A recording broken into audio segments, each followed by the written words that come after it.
All right, this is Genesis 19, verse 30. Now Lot went up out of Zoar and settled in the hills with his 2 daughters, for he was afraid to stay in Zoar. So he lived in a cave with his 2 daughters. And the firstborn said to the younger, Our father is old, and there is not a man on earth to come in to us after the manner of all the world. Come, let us make our father drink wine, and we will lie with him, so that we may preserve offspring through our father. So they made their father drink wine that night, and the firstborn went in and lay with her father. He did not know when she lay down or when she arose. On the next day, the firstborn said to the younger, Look, I lay last night with my father. Let us make him drink wine tonight also. Then you go in and lie with him, so that we may preserve offspring through our father. So they made their father drink wine that night also, and the younger rose and lay with him, and he did not know when she lay down or when she rose. Thus both the daughters of Lot became pregnant by their father.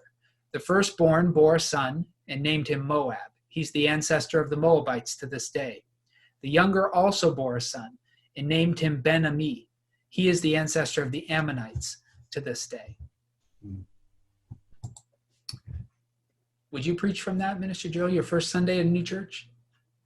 Yeah, if I didn't want to stay very long. I tell you. Risky business. Risky business, but it's a difficult passage. There's a lot to talk through. Yeah. I don't know how you want to start, Minister Joe. I was thinking we'd start by just dealing with the cultural things that underlie this episode, and then we can get into the actual details of the text. Does that make sense to you?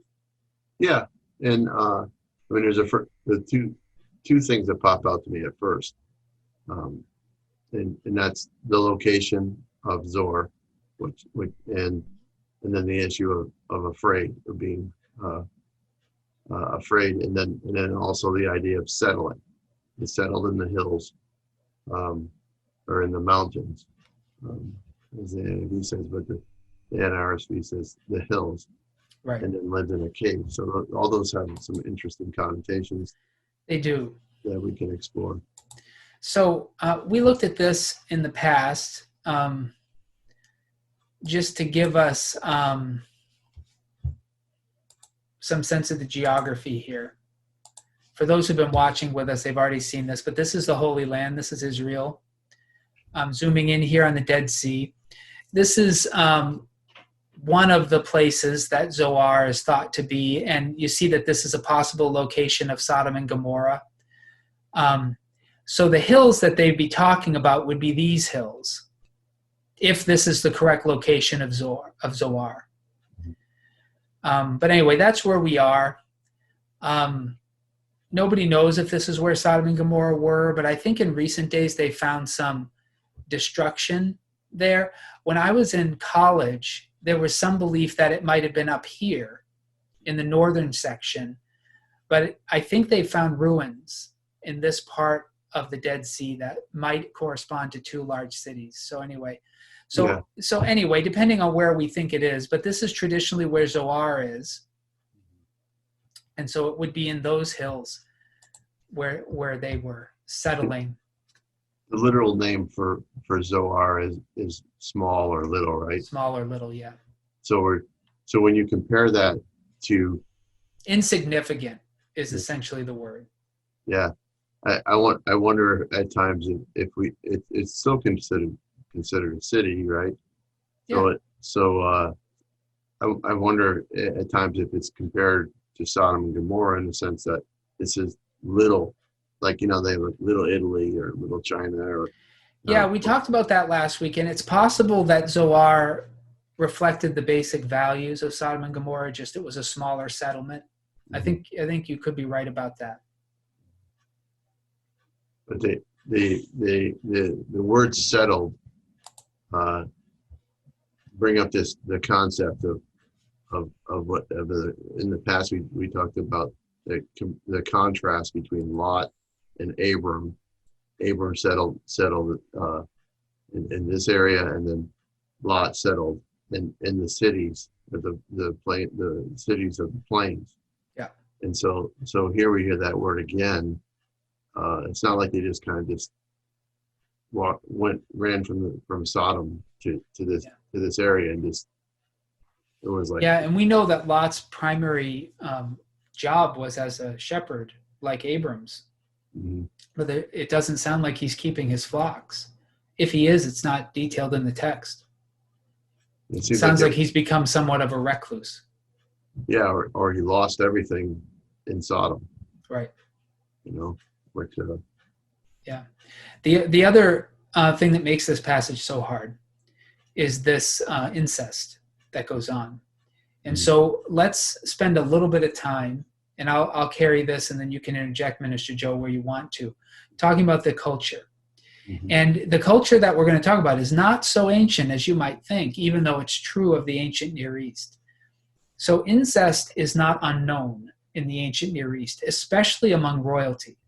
Actually, it continues among royalty right up until very close to the modern era among kings and queens in Europe. mhm, But it's very common in Egypt. We know from historical records that the Egyptians would often be marrying within their families in order to keep their bloodlines pure, believing that there was something sacred about particular family lines.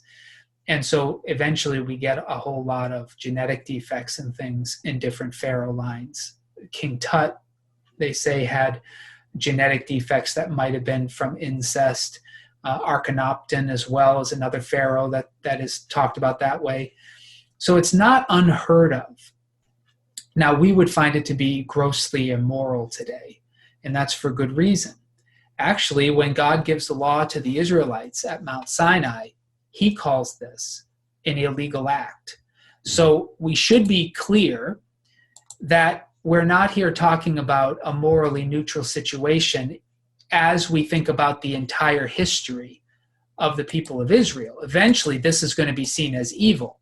mhm, So here is Leviticus chapter 18, verse 6. None of you shall approach anyone near of kin to uncover nakedness, which is a euphemism for sex in this passage. I am the Lord. You shall not uncover the nakedness of your father. So that's exactly what they did. So this is called sin, which is the nakedness of your mother. She's your mother. You shall not uncover her nakedness. So having sex with parents are both considered to be immoral in the law of Moses. mhm, Matter of fact, I said this to Minister Joe before we started recording. A lot of the behaviors of the patriarchs are later considered immoral by the law of Moses. Abram marries his half-sister, Sarah, which would have been prohibited by the law of Moses. Jacob marries Leah and Rachel, who are sisters, and that's prohibited by the law of Moses, not allowed to marry sisters. So there are things that happen in the lives of the patriarchs that later will be considered immoral. And by the time we get to the New Testament, this behavior of Lot is so immoral, of children having sex with their parents or their step parents, that Paul even thinks it should exclude people from the community of faith. This is in 1 Corinthians chapter 5, where Paul says it's actually reported that there's sexual immorality among you, and of a kind that's not found even among pagans. For a man is living with his father's wife. Might not be his mother. I think most people think it might have been his stepmother, but still, we're talking about a type of incest. And yep, so they might have allowed this to happen because they thought, well, it's not his mother, it's not his father. Maybe this is okay. Maybe his father got divorced from his stepmother. But Paul believes that they should, well, you see it here. When you're assembled and my spirit is present with the power of our Lord Jesus, you're to hand this man over to Satan for destruction of the flesh so that his spirit may be saved in the day of the Lord. Satan was seen as the ruler of the kingdoms of the earth. So this is just a way of saying, put him out of the fellowship of believers, let him live in the reign of Satan until he's willing to repent. So this behavior is eventually immoral.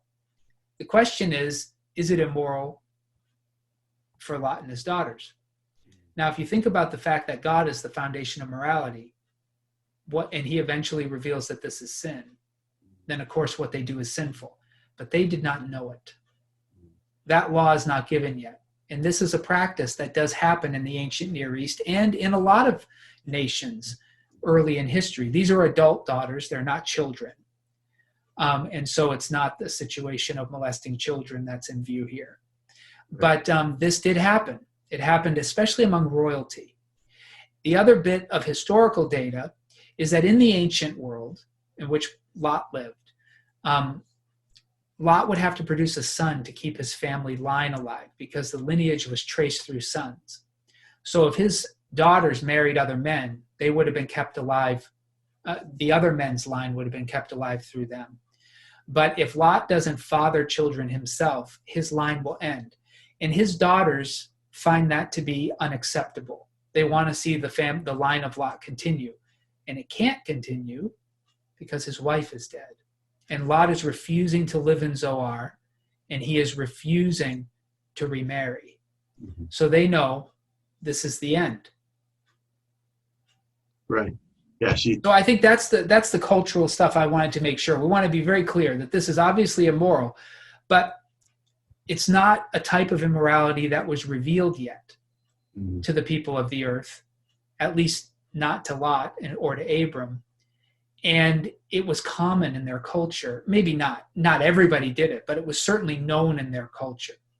Yeah. With all that said, they seem to know Lot would have objected. So anyway,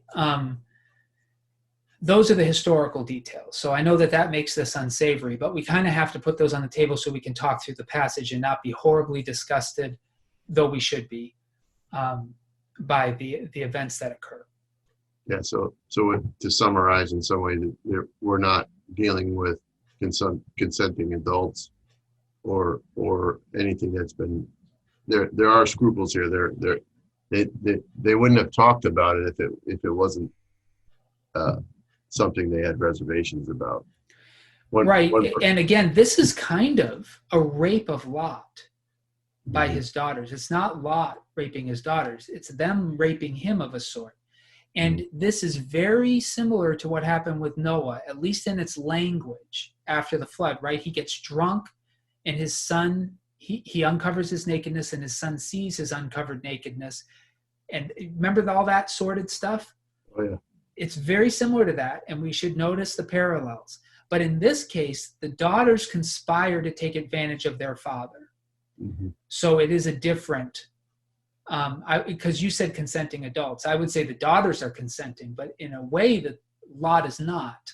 Right. Yeah. So I'm saying that the whole idea of getting him drunk was a realization, or inebriated enough to be delusional. Right. I guess. Yeah, and we don't know. The language there is maybe not super specific. I mean, we're not aware. Maybe a lot of readers aren't aware that there are other substances other than alcohol available in the ancient Near East that have hallucinogenic effects and other mind-altering effects, all of which would have been called drunkenness. Mm-hmm. So, this could be euphemistic. It does say that they gave him wine. I think it says that specifically. Yeah, they had their father drink wine. But again, that could be euphemistic. I mean, we know that there are other drugs out there that would have been in use. So I don't know what they gave him. They gave him something that reduced his inhibitions and led to a situation where they could get what they wanted from him. Yeah, or at least reduced his ability to discern. Exactly. Or who they were. And we also have to remember there are no lights in these days. You remember the story of Jacob, which is coming, right? He thinks he's marrying Rachel, and he gets swapped with Leah. They would have worn a full veil while they were outside. And once they go into the tent, it's night. There are no lights. Right. And everything was supposed to be private. So it's pitch black. He didn't realize he married the wrong woman till the next day when the sun came up. So these daughters could have presented themselves to Lot while he was drunk as prostitutes. They could have presented themselves as any number of different things. And if he was in the dark, he wouldn't have known who he was with. And that's the point. So they've deceived him. That's what they're explaining. We don't have all the details of how the deception went, but they've deceived him in order to preserve his family line, presumably because they think he has lost all will to live. And he's refusing to take his responsibility seriously to keep his line alive, and so they take it into their own hands. Yeah. Well, it definitely brings up the text preserves their desire to continue the line. I think that's pretty important for us to grab onto. All the other stuff is pretty repulsive to think about, underhanded, but there's a desperation for them to make this happen. Yeah.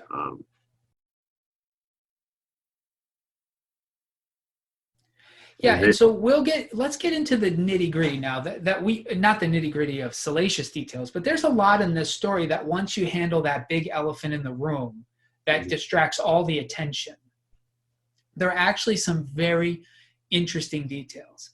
And I'm going to ask a question, Minister Joe, but don't feel interrogated. We'll talk about it together. Okay. But you notice that he settles in the hills because he's afraid to stay in Zoar. Mm-hmm. What do you think that's about? Well, I think he was well known, well known as being Abram's nephew, and I think there was some fear because people were going to say it's your fault. Yeah, maybe that's it. Maybe you and I talked about this. I think we did this before we started recording. That Zoar means little or small or insignificant. Did we talk about that while we were recording? I think so. Yeah, so you already said this. Maybe it reflected the lifestyle of Sodom to a degree that Lot didn't feel safe there. Mm-hmm. You know, once you see God judge people for certain behaviors, it can be very scary to be around anybody with those behaviors. And there was also a thought that came to my mind about Noah. There was a comment that somebody made that's inferred from the text where he made grapes and drank, like we talked about a moment ago. But somebody made the comment that maybe he got drunk because of the amount of judgment of people that he saw that. Yeah, I mentioned that. It never occurred to me until I saw that movie Noah that starred Russell Crowe, but that's how they read it. He got drunk out of a type of what we would call PTSD. Yeah. So we wonder at some point whether or not this fear is of Lot's fear, maybe connected to this kind of thing, or depression. Everything he owned was in Sodom. His wife was turned to salt because she loved Sodom, or turned back or disobeyed. That would be pretty heavy on your conscience as well. So the will to live might have been mighty low at that point.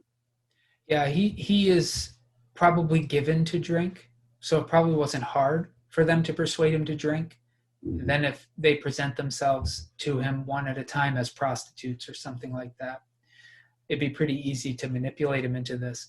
But the scene is loaded with depression, right? He's living isolated. I mean, he was, let's not forget, in Sodom, he was sitting at the city gates. So he was a judge, an elder in that city. He had a place of significant respect, and he was wealthy. And Abram had saved those cities, so he might have even had a sense of prestige. Much has changed for Lot. After Sodom and Gomorrah are destroyed, and he negotiates to save Zoar, he doesn't even want to live there. And he's living up in the hills. And he's pretty much not pursuing the life that his daughters think he should. So I think you're right to point out there's probably some depression here in Lot. He's in a dark place. Literally, he's in a cave. And metaphorically, right? Because of what he's seen and what he's lost. And he just learned something about God. And we should not underestimate what it's like to learn this, because up until this point in the story, God has been mostly on Abram's side and on Lot's side. They haven't had too many negative interactions with God. He hasn't judged anybody. I mean, granted, he plagued the Egyptians for taking Sarah, but that didn't affect Abram directly, or if anything, it benefited him. So this is a pretty extreme revelation. He sees these two cities destroyed in a supernatural way. Now, it might have been natural enough. It might have been a meteor shower. It might have been something like that. But still, it was predicted.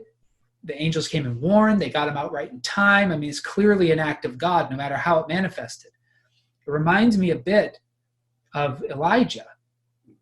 After the fire falls on Mount Carmel, and he slaughters 450 prophets of Baal, and then he goes back to the capital city and finds out that Jezebel is still trying to kill him.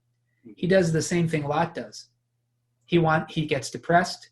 He wants to die, and he runs away to a mountain, Sinai, and he hides in a cave. Yeah.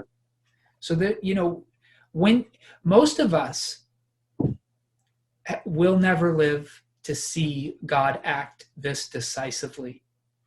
when it's predicted in advance, we're given warnings, and we see it executed. Most of humans have never seen that. Yeah. And most of us live blissfully ignorant of this aspect of the God that we worship. When you see it, it changes everything. Right. And then there's that center focus, even with Elijah, even with Lot here, of fear of Jezebel, like you pointed out. But also, I think there wasn't much to live for. Yeah.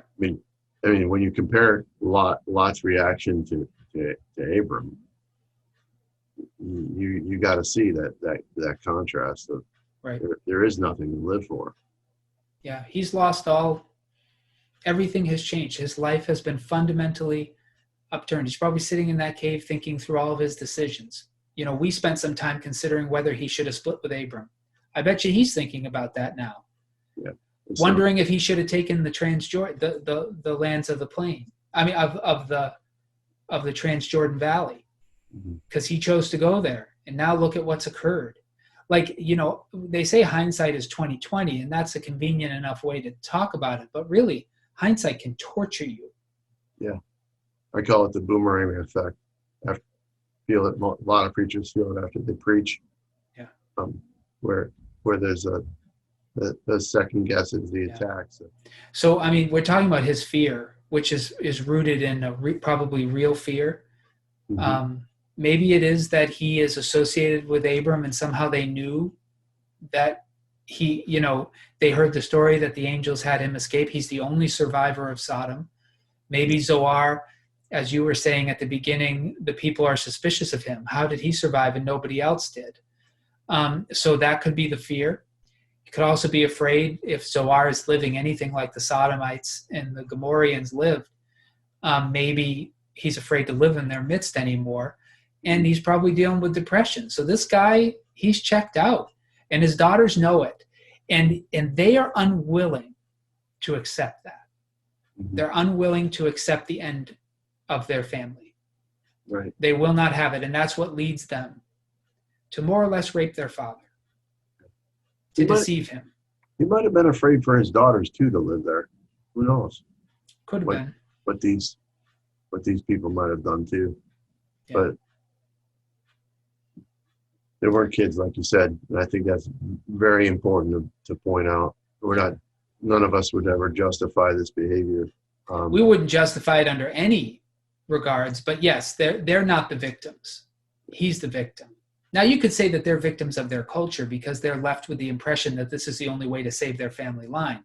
Mm-hmm. So in some ways, they may be victims of their culture. But in this particular incident, Lot is the victim. And I've tried to explain how easy it would have been to deceive him. I've heard people say, they read the story, and they say, how could he not know? When you're drunk, you know what's going on. So how could he not know it was his daughter? He would know it was his daughter. But we're thinking about our day, when you've got lights, and your house is more or less, I mean, we're not frequenting prostitutes, but we see many in the age of the patriarchs. They're not afraid to have sex with prostitutes. We see the same thing with Judah and Tamar, and Lot just came out of Sodom, for goodness sakes. So if he's half drunk and they present as prostitutes, it'd be very, very easy to deceive him. And there are no lights. He doesn't know who he's with. Like, the imagination of how this whole thing worked in the ancient world is very different than what we experience today. So that's the middle section of this, and we've dealt with it, I think, fine. Mm-hmm. But the result is 2 children are born. Mm-hmm. Ammon and Moab. Yep, 2 boys. 2 boys, which is unlikely that this would have only taken one time. Mm-hmm. So it is interesting that they are produced, and they become 2 nations, the Moabites mm-hmm. and the Ammonites. And they have a significant role to play. Now, we talked about this. The Ammonites don't do that much in the story. You have individual Ammonites show up throughout the history of Israel, sometimes as warriors, sometimes as kings. There's a conflict between the king of Ammon and Jephthah in the book of Judges. The Ammonites show up as one of the groups that Israel intermarries with when they come back from the exile. And they also oppose the rebuilding of the temple in Jerusalem and the walls of the city. So there's some conflict in Ezra and Nehemiah's day between the Ammonites, but they don't get that much play. Some of the prophets talk about them. There are prophecies about them. But Moab is a little bit more significant for one primary reason. Right. And who is that reason, Minister Joe? Well, if we remember the story of Ruth and the whole aspect of there's a famine, right? There's a famine. I get it right, and a family moves from Israel into Moab. A couple of family of a man named Elimelech, I think. Yep, and as a result, there's the whole story of the kinsman redeemer. Am I getting that correct? Yep. And that's kind of jumping forward a little bit, but the idea that there was a Moabite, Ruth was a Moabite who was a descendant of one of the daughters of Lot, and eventually, as a result, she marries Boaz. That's kind of shortening the story, but the whole concept was that there was an Israelite who married Ruth the Moab. That husband died, and then Ruth eventually becomes married to Boaz, who is an Israelite. That's right. And then who's a descendant of David. And so you got it. So yeah, Ruth is from Moab. So she is a product of this illicit union that happens in this cave. And Minister Joe has detailed the story well. She eventually, and you can read the book of Ruth to get all the details, but she eventually makes her way back to Israel, becomes an Israelite, like more or less converts to the worship of Yahweh, marries a man from Judah named Boaz, and eventually is in the line of David, right, who is in the line of Jesus. And the concept there too, I wanted to bring out that idea of the kinsman redeemer, because in a sense, that is essential to the root of the story. Boaz is not Ruth's first husband.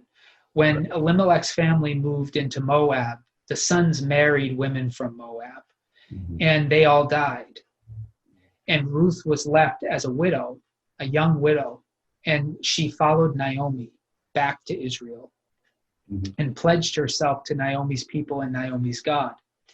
And so when that happens, there is a law in the law of Moses called the Levirate law. And because lineage was traced through male heirs, if a man died and his wife had not produced, they had not had a child who could inherit the family name, then the brother was supposed to marry her, not permanently, but he's supposed to produce a child through her so that his brother's line could be, it doesn't make any sense to us. You hear this explained, you're like, what are they talking about? But it's all about inheritance and family line. This is how they did it. So Ruth, all those brothers died, and she still didn't have a child. So the kinsman redeemer law, it's really the Levirate law, I think, is more in play here. But a near relative, so there are two things at stake. A near relative needed to produce a child for Elimelech's son through Ruth. And Naomi had land that now had gone into, somebody had taken it because her husband was dead, and they needed a kinsman redeemer to buy it back. So those are the two things that are going on in the story. But long story short, if you don't want to get into all the jurisprudence of the law of Moses and Mosaic legislation, long story short, Ruth becomes a person in the line of the Messiah, and her existence is dependent on what happens in this cave. Right.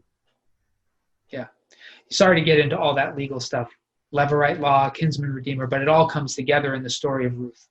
Yeah, I mentioned it, so that's helpful for people to bring Just it to out. talk about briefly the role that Moab ends up playing. Moab and Ammon become nations, and they not only do they become nations, but they play some significant roles. So I'm going to jump around just a little bit here, but Sure. this is Deuteronomy chapter 23, verse 3.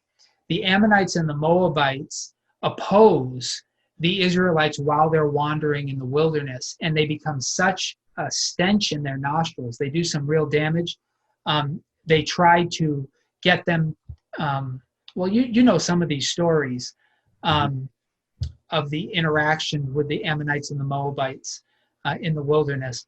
But because of that, I don't want to get into that so much as just because of that, this verse in Deuteronomy 23:3 becomes part of the law. No Ammonite or Moabite shall be admitted to the assembly of the Lord, even to the 10th generation. None of their descendants shall be admitted to the assembly of the Lord, because they did not meet you with food and water on your journey out of Egypt, and because they hired against you Balaam or Balaam, or Bilam, I think in Hebrew, son of Beor from Pethor of Mesopotamia, to curse you. You remember this, right? These are the Moabites and the Ammonites. Because of this, they're not allowed into the sacred assembly of Israel. They can't become part of it till the 10th generation. Mm-hmm. And that becomes an interesting issue for David, because David is in the line of Moab through Ruth. Mm-hmm. But if you do a little bit of math, the scholars insist that David is past the 10th generation. So by the time of David and onward, the Moabites and the Ammonites could be Mm-hmm. part of the assembly of the Lord. But there's a huge number of generations, 400 years or so, where Mhm. they are not allowed to because of the way they treated the Israelites. So that's significant. And then one more item, they end up getting tribal allotments along with Israel given to them by God. So God protects Moab and Ammon. Moab gets this region. You notice how close it is to where we now think Zoar and maybe Sodom and Gomorrah were? Mm-hmm. Moab takes over that area. These are the hills that they likely were in with Lot, and they end up ruling this entire hill country. So that's important, and God gives them that land, we're told, during the conquest. And Ammon is north, so it's in this area of Gilead. Both of them are east of the Jordan River, and they're going to end up being near relations to some of the tribes of Israel. Reuben and Gad, for instance, also settle over here, but they're told that they're not allowed to take the places where Moab and Ammon are because God gave them that land. Mm-hmm. So anyway, it becomes historically significant, and for that reason, these tribes figure into the story of Israel quite a lot because they're very near neighbors, as you can see. Mm-hmm. Yeah, so that their importance is that God used them. I really get the visualization of living in a cave with no light, like you said, as something as more significant than just living in a cave. Darkness, living in darkness, Yeah, in confusion, and living like an animal. I mean, he's outside. You know, this is a time where humans have settled. They've built houses. They have cities, and he's out living in a cave. Yeah. You know. Yeah, which is sobering. I mean, I think at first read most people look at this passage and don't, and they really don't want to give Lot very much credit or give him anything, almost like he's just a side note in the story here. Yeah. When in reality, I think that God often does that. And I'm kind of pushing a little ahead here, but God takes our mistakes, our things that weren't so wise, and uses them for something bigger than we can see, even when it's probably not what his best plan was. Yeah, and we'll talk about this, but Jesus' earthly lineage comes out of this cave, Right. in Right. part. So And we'll talk about that. if you bring that even all the way back to the creation story, it has that idea of bringing life out of chaos. Right. It's so valuable and so reoccurring in the scriptures. You can't mess it up. So you and I talked about this, Minister Joe, at the beginning. Because Ruth comes out of this cave, and David from Ruth, and Jesus from David in his earthly lineage, does that mean that God wanted what happened in Judges 19:30 to occur? And we discussed that. Do you want to talk about that in front of the people, or? Genesis, you mean? Yeah. Well, I think that there were ways that could happen. And in some ways, like the forcing on Lot, there could have God could through other means have made this happen, in my opinion. And so it might have been a different story, quite a bit of different story. But yeah, I agree with you, and I think I said this before. I'm inclined to believe that the scriptures teach none of us are irreplaceable. I don't know that it would have been the end of the world if Lot's line had ended in that cave and his daughters had not done this. We still would have had a king of Israel and Judah who would have been in the earthly line of the Messiah. I'm not one who believes that evil has to occur in order for the good that comes from it. So we just don't have access to a world in which Lot's daughters don't do this. But one thing it does tell us about God, would you agree with this, Minister Joe, is that he will bring good from our evil for those who trust him. And there's no question this is evil, even though they didn't know it. Maybe in their culture, it's definitely revealed as evil in God's eyes as scripture progresses. Mm-hmm. But out of this evil, when Ruth puts her faith in God, God redeems this evil and brings good from it. Yeah. When I preached on it, that was my emphasis, that God doesn't need the evil to occur. There could have been a world without it. But once it occurs, for those who trust him, he can bring good from it afterwards. Yeah. It doesn't justify the evil to say that. It simply tells us about the mercy of God. Now, if we said God needed the evil to occur, that justifies the evil. Right. But I don't think he does. This kind of came clearer to me when I was preparing to preach a sermon in the beginning of Acts when they were trying to choose a replacement for Judas. Mm-hmm. And I was very perplexed by the fact that they replaced Judas with a roll of the dice. You remember? They cast lots. Mm-hmm. I thought this is one of the 12. Like, these are the 12 apostles. You would think it would be like the way that the Roman Catholic Church chooses a pope if you were going to replace it. You're looking for the white smoke. You know what I mean? Certainly an election, like in the Nazarene Church, that goes on for days and days and days to get the right person, or lots of prayer and fasting or something. But they go through and they say, okay, who meets the criteria that Jesus gave us? They have to be here from the baptism of John. They have to never have walked away. They need to be a witness to all these certain events. We got 2 of those guys. Now, there were women who also would have qualified. But at this point, they're not yet considering women as apostles, so they don't consider them, though that seems to change later on in the New Testament, like with Junia and some others. But anyway, so they have 2 guys. Well, which one are we going to choose? Well, let's cast lots. And I remember thinking, what? Isn't this a more significant? Of course, they believe God would guide the lot, so I'm not saying that that's not. But what I learned in that story is Judas was not irreplaceable. He was one of the 12, but he could be replaced. And it didn't take a lot of fanfare to replace him. Yeah. It made me realize that God doesn't need me, that it's a privilege, perhaps, to work for God. But he doesn't need me. He could choose anybody. And that's more or less what he says about Jacob in Romans chapter 9. He says he didn't choose Jacob because of any particular talent he had. He was a baby. He hadn't even done anything, and God chose him because God chose him. Mm-hmm. You know, God's choice to use a person is God's choice. It's not because the person has qualities God needs. Mm-hmm. Like he said to Moses. Moses said, you got the wrong guy to go to Pharaoh. I'm not a good speaker. And God said, you think I need you to be a good speaker? I can do whatever I want. Mhm.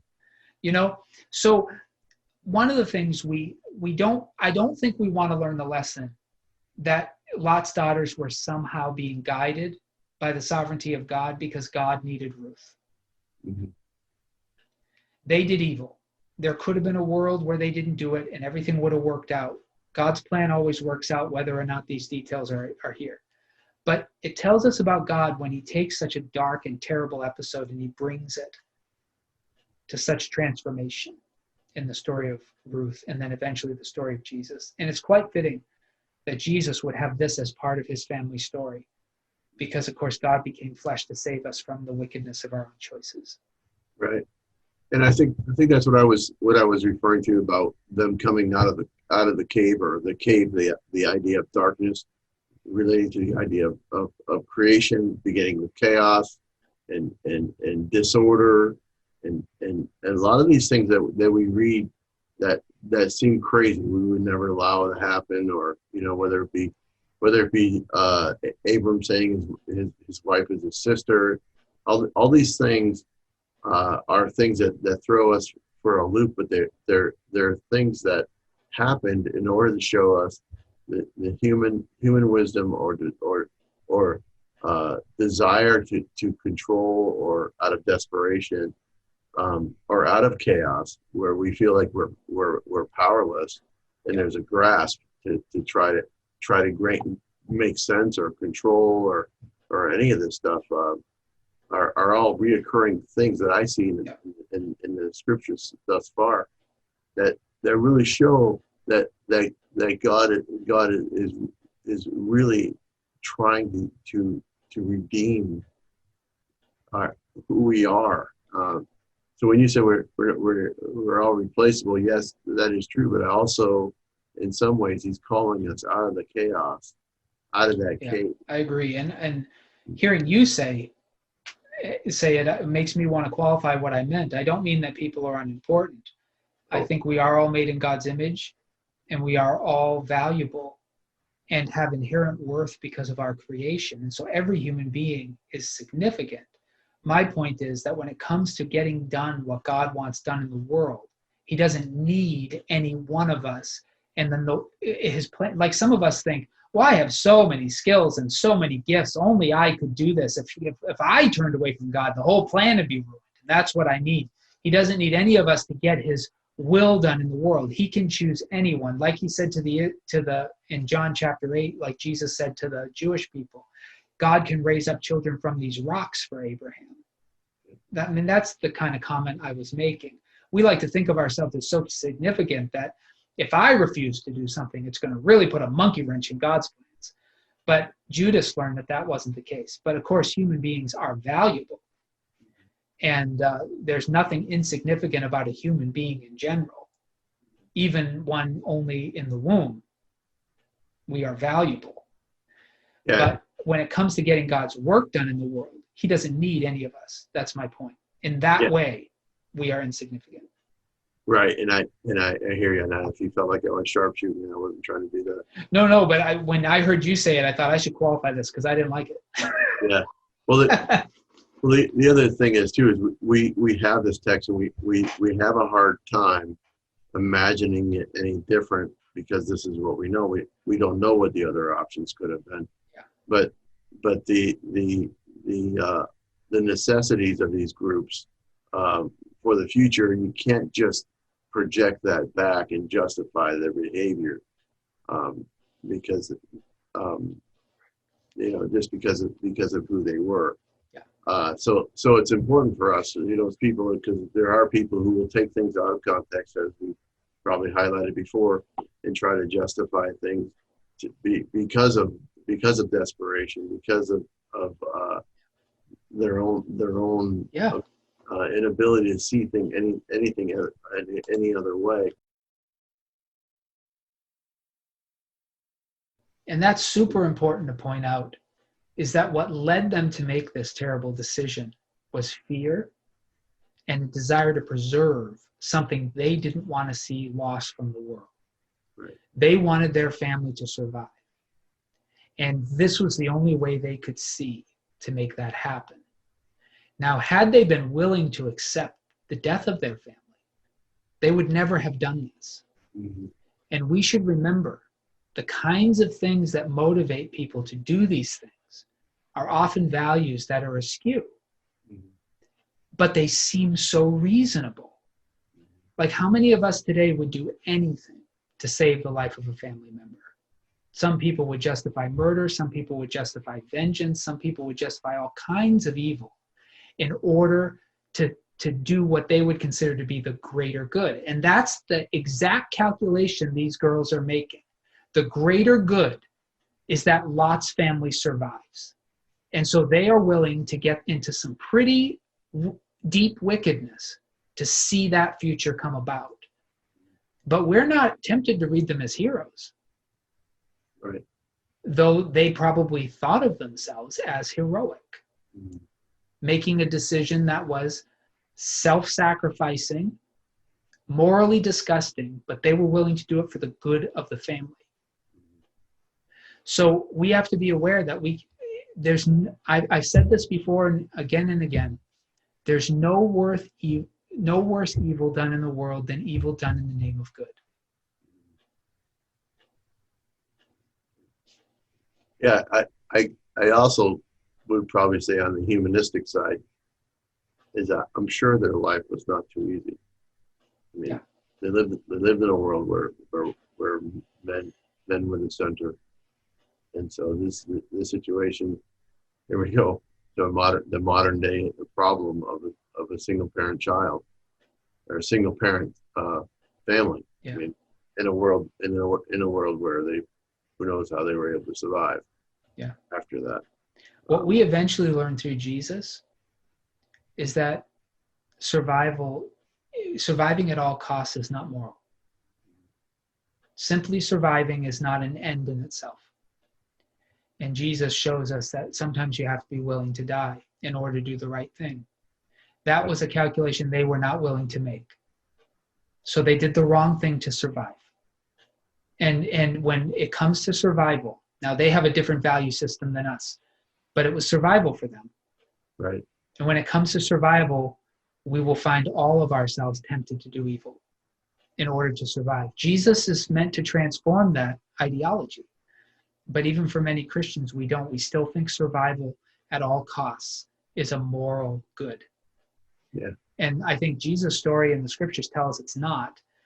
And if you want a good case in point, look at Lot's daughters. Look what it took to survive. Do you think it was worth it? Mm-hmm. I would say the law of Moses says it was wrong. Right. Yeah, and similar to, I mean, if you want to compare and contrast too, the situation with Hagar and Abram have a lot of similarities, but different consequences. Well, similar consequences actually. Yeah, it's really another situation where you can hardly say the situation with Hagar is better than this. Right. I mean, Hagar didn't have to be drugged because she was a slave, so her freedom was taken from her, and she was forced to marry Abram. But that's no different than these daughters taking their father's freedom through drink. Mm-hmm. You know, I mean, in both cases, a person was forced into a relationship they didn't choose. Right. And then, with Hagar, then afterwards gets abused for it. These are not good moral things. Nothing to copy. It certainly tells us the nature of the humans God first went to speak with. Mm-hmm. You know, one argument I heard in the past from a non-Christian was, why did God wait so long to involve himself? Mm-hmm. And that is, why didn't God incarnate himself right after the flood so humanity wouldn't go wrong again? Why did he wait so long to bring Jesus? Why did he let these cultures get to this point before he intervened? Those are questions we don't have the answers to, but they're legitimate questions. Mm-hmm. Yeah, and difficult. You know, again, I would. The quick answer for me is it's God's mercy, giving us a chance to straighten up, or a hard line is what we talked about before with the sins of the Amorites has not been completed yet. So there's that mercy, but there's also the reality that people are going to do what they're going to do. Well, that's the thing. You know, God can obviously force us to obey. He could do it through violence because he's all powerful. He could do it by changing our hearts or our minds because we see him hardening Pharaoh's heart, other things. So he can definitely compel right behavior. But that doesn't seem to be the world he's creating. Mhm. And you and I are ministers who try and help point the people of God in good and healthy directions for their families. But you and I know we can't force anybody to do anything. And the attempt to force them is when things go wrong, when you become evil. So the challenge for God, and you just have to think through this, all people who read the text of Scripture have to think through this. God seems to be unwilling to take steps that would compromise his own moral integrity. And if you create beings and give them freedom, then the freedom to do evil is also being given to them. Mm-hmm. The only way to restrain that is to become monstrous. You become a dictator. Parents who try to control every single decision their children make all the way through adulthood are not good people. Governors who try and micromanage and control every decision their citizens make. Right. We have words for these people. Despots, dictators, tyrants. Yeah. God, we know that God fully understood prior to ever creating anything the cost of creation. Mm-hmm. And we just may be ignorant of the real cost of creating. And we might think it's a much simpler thing than it is. But you have to wrestle through that theologically. But remember, God is always going to be God. And that's his own morality and ethics will dictate how he interacts with us.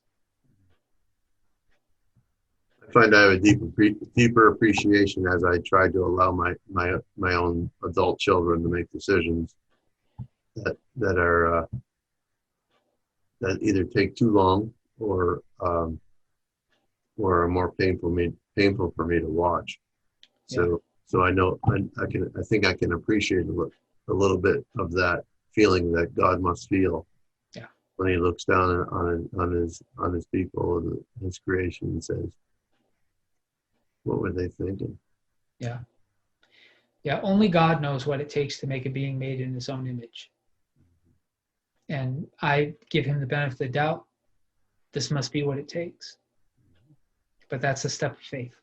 Yeah. But it's not that we don't have questions. And they're worth exploring. And a story like this really, really brings some of them up.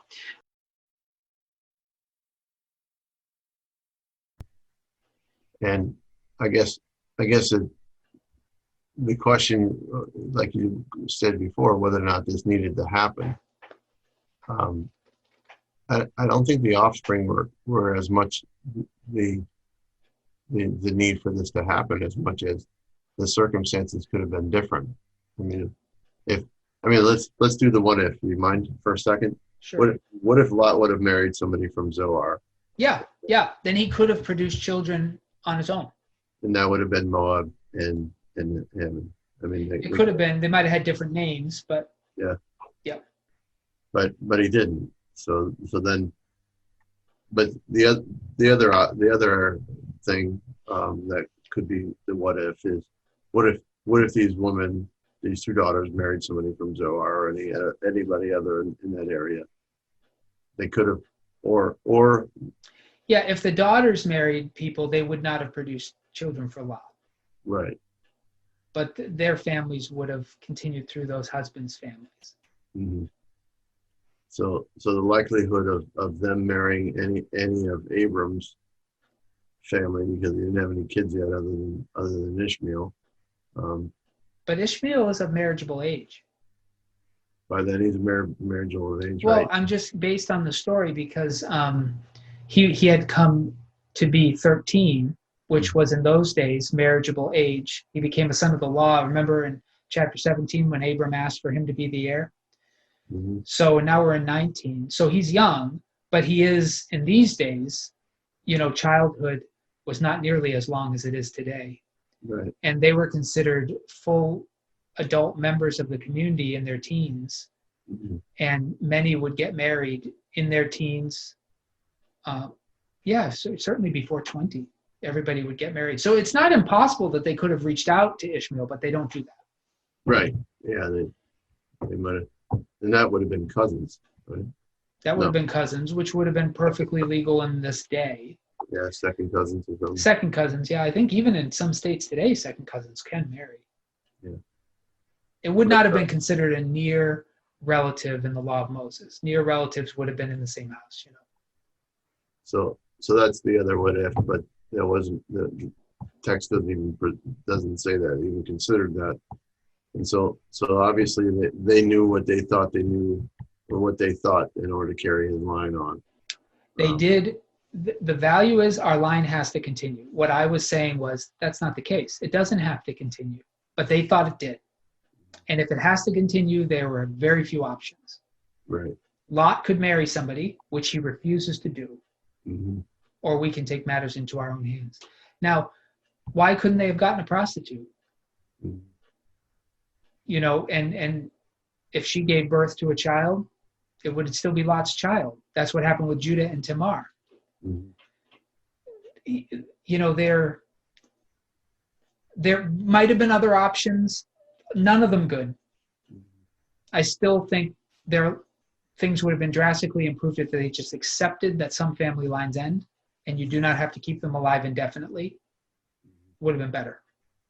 Yeah. But if they were insistent Lot had to survive and he wouldn't get married, it's either them or a prostitute. They don't have any other options. Right.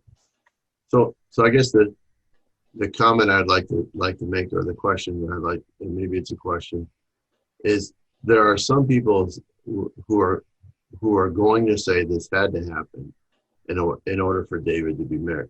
Right. Yeah, that's what I was trying to head off earlier. Yeah, in a sense, that's not the case. No, it doesn't have to happen. For David to have the exact genetics he had, then it had to happen. But since when is the kingdom of God about genetics? Right. David was David because God chose him, Mm-hmm. not because he had a particular lineage. Right. Yeah, because he had several brothers. He had like what? Yeah, and there are a lot of people in Judah.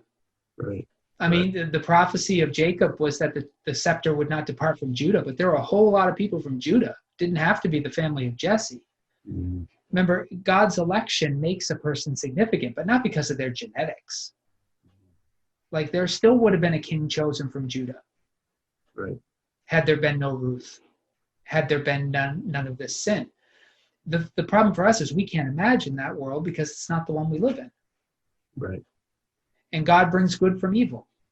But I would say, this is my insistence, just because God brings good from evil doesn't mean he needs the evil to bring the good. Yeah. I insist on that. Nor the necessity of choosing evil in order for God to make good out of it. Right. No, and the good God brings is never a justification for our evil, ever.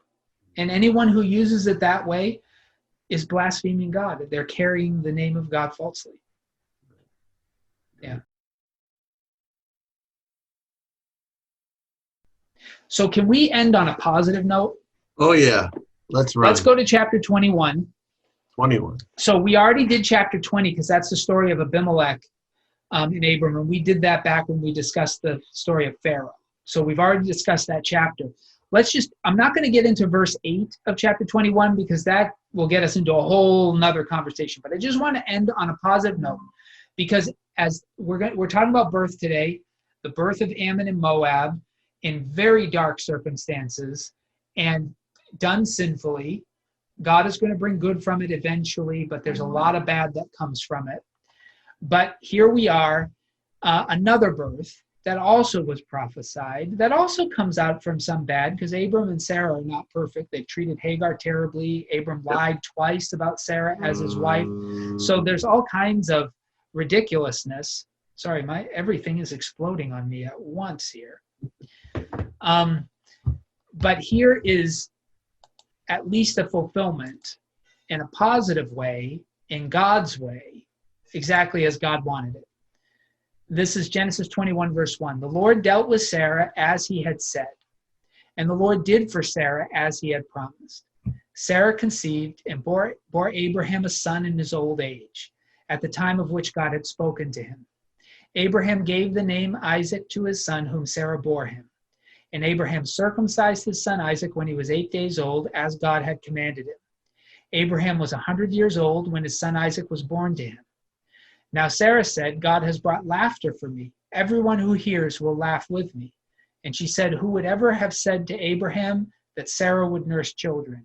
Yet I have borne him a son in his old age. It's quite a contrasting story to what happened with Lot. Here, God made a promise. God has fulfilled it. It's a miracle. Sarah, we're told, had already passed through menopause. She's 90-something years old, and she's just conceived and had a child.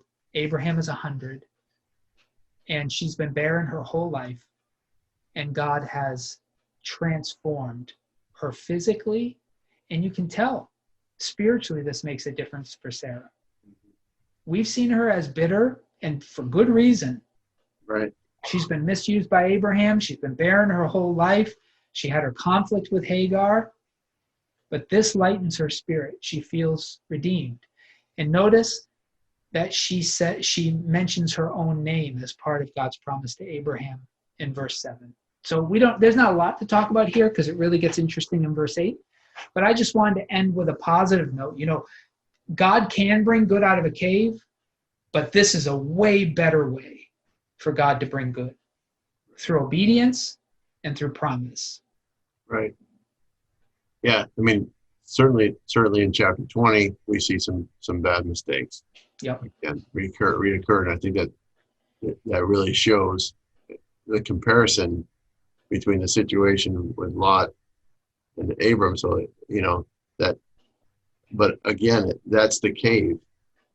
20 is the cave for Abram, right. I think. And then this here shows that Abram is still committed.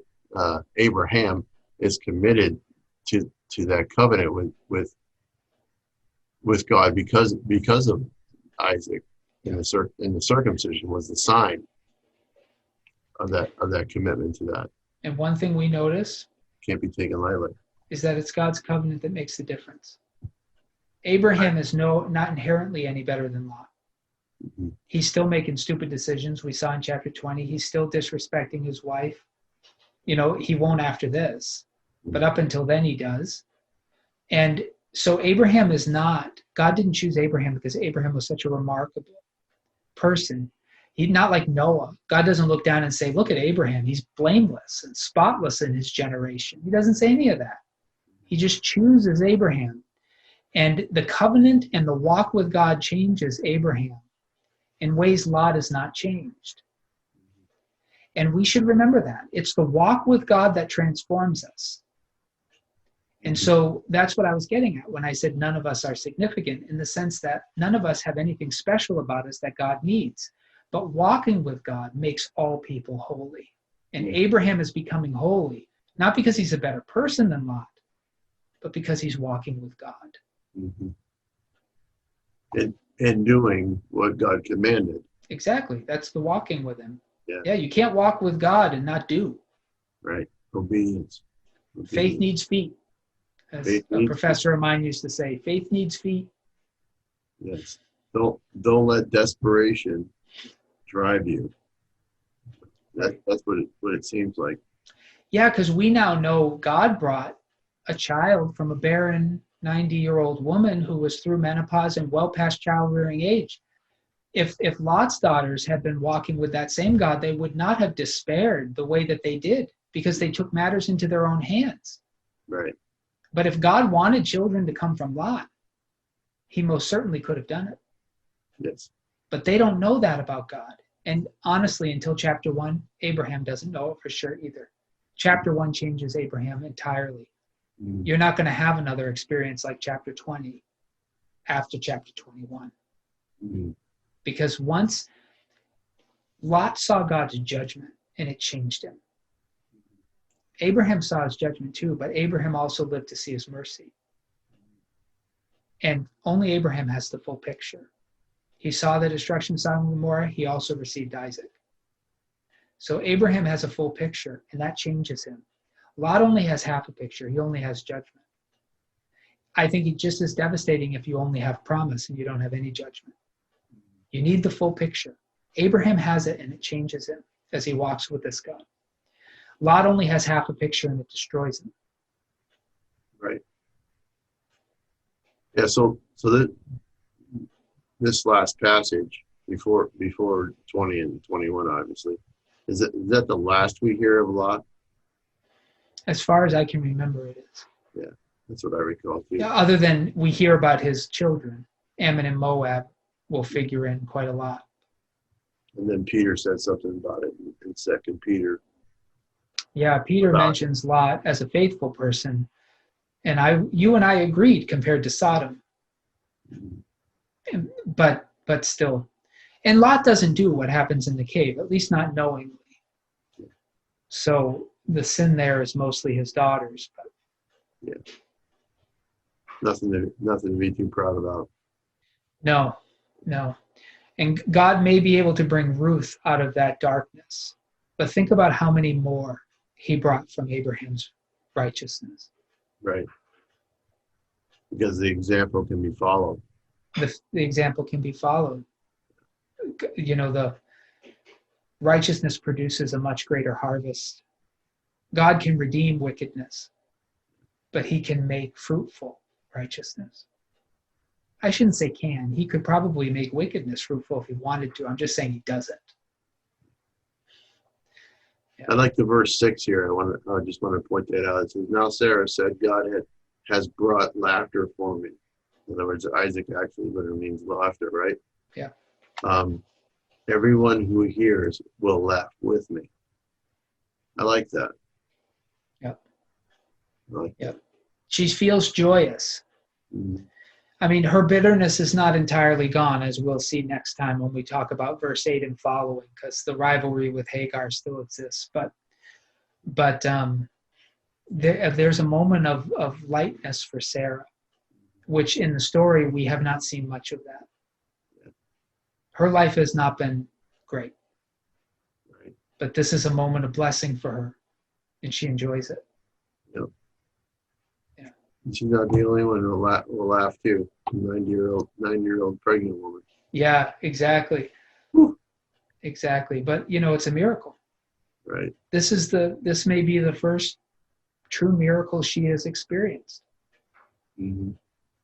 And you got to celebrate when you have that miracle. Mm-hmm. Well, thank you for joining me today, Minister Joe. Yeah, this has been fun. Hopefully it's been stimulating for all those who've been hearing us too. Yeah, I hope so. It's a difficult story. I find that most people don't really sit on it the way that we did and really talk through it because it has such negative plot elements that you just kind of skip over it. I know we never teach this story to kids. Most kids know every story in Genesis except for a very small number, and this is one that nobody knows much about. And I understand why. It's a very dark episode and one that takes a lot of maturity to even think through and a lot of study to even understand the culture. But I think we've identified why it's worth thinking about. Mm-hmm. If for nothing else, for the rest of the history of the story of Israel, there are details here that we need to know. Like, why does God show special favor and special judgment to these two groups? And things like that. But even more than that, it tells us something about God that we should not forget. Mm-hmm. And something about the fallout of judgment that we should not forget.